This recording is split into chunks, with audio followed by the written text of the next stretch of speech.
প্রজন্মের চিত্রনায়িকা প্রার্থনা ফারদিন দিঘি শিশুশিল্পী হিসেবে জনপ্রিয়তা পাওয়ার পর নায়িকা হিসেবেও অভিষেক হয়েছে বড় পর্দায়। বর্তমানে পুরোদমে অভিনয় করছেন সিনেমায়।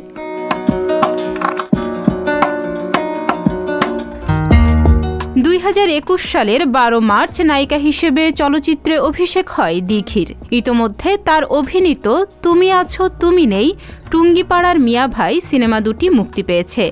জাতির পিতা শেখ মুজিবুর রহমানের বায়োপিক বঙ্গবন্ধুতেও দেখা যাবে তাকে।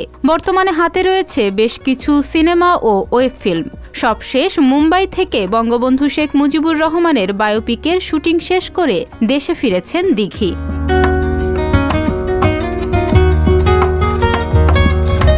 সবকিছু যখন স্বাভাবিক চলছিল তখন হঠাৎ করেই ক্ষোভ ঝাড়লেন এই চিত্রনায়িকা। সম্প্রতি সামাজিক যোগাযোগ মাধ্যমে ইংরেজিতে দেয়া এক পোস্টে এমনটাই দেখা গেল।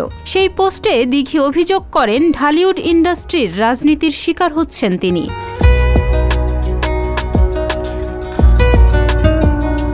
দিঘি লেখেন, আমি প্রায়শই অনেক লোকের পোস্ট দেখি, সেখানে নতুন কাস্ট নেওয়া হয়।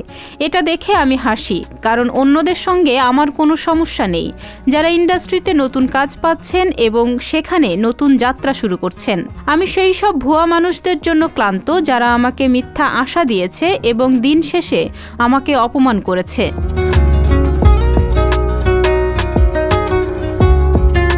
অভিনেত্রী আরও বলেন, অন্যান্য বিশ্বের ইন্ডাস্ট্রির থেকে আমাদের ইন্ডাস্ট্রির লোকেরা অনেক বেশি নিষ্ঠুর। এতে আমার কোনো অনুশোচনা নেই, কারণ আমি আমার দক্ষতা এবং আমার পরিবার বন্ধুদের প্রার্থনায় বিশ্বাস করি, যারা আমাকে সত্যিই প্রশংসা করেন এবং ভালোবাসেন। আমার এই লেখার ভিন্ন কোনো উদ্দেশ্য নেই। আমি এসবে ভুক্তভোগী তা সবাই জানে।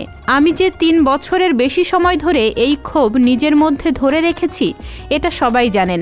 আমি শুধুমাত্র এই ইন্ডাস্ট্রির সিন্ডিকেট গেমের জন্য ক্লান্ত এবং অসুস্থ।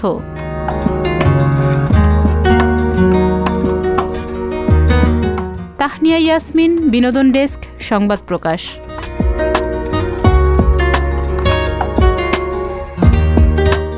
সংবাদ, ফিচার ও অনুষ্ঠানের জন্য ভিজিট করুন সংবাদ প্রকাশের ওয়েবসাইট এবং যুক্ত থাকুন ফেসবুক পেজ ও ইউটিউব চ্যানেলের সঙ্গে।